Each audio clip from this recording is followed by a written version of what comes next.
That's a thing of beauty.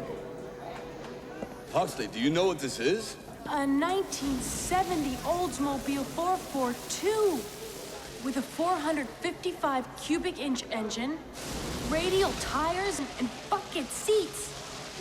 I'm impressed. I studied. Hi guys, this is Bill from Spencer1984.com with a new project on the bench, the 1970 Olds 442 from the movie Demolition Man. Now, AMT makes a 69 Olds and Revell makes a 71, but the only 70 that's ever been kitted has been a Johann kit, and since those have been long out of production, I'm going to be tackling this as a rebuilder. So, what I've got here is something I picked up on eBay quite a few years ago, and taking a closer look at it, it's really not too bad. We've got a little bit of paint buildup down here on the rockers, on the side of the body there.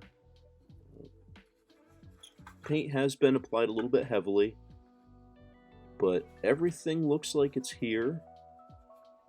And it was painted over without the parting seams being removed. That one in particular was kind of bad from the manufacturer. Yeah, got a couple of runs. Badges are a little caked in. And taking a look underneath, this is just barely above a promo level kit. All the suspension, drivetrain, exhaust, that's all molded in. But painting wise, it's actually pretty cleanly done, all things considered. Take a look under the hood at what we've got.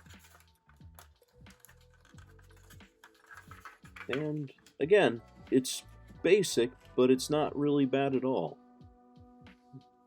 Everything here is painted gold or black. Could use a bit more detailing.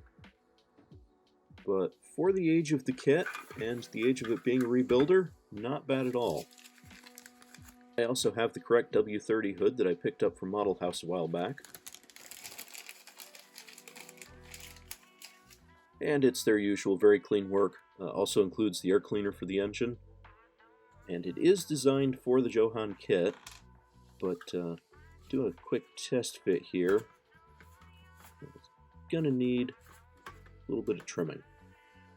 I'm not sure if that's the resin or the paint, but either way, that'll be a pretty easy fix. So now I'm gonna park this in the freezer for a few days and see if it comes apart as easily as I think it will. I'm going to have an update on that next week, so you can check back then, and thanks for watching.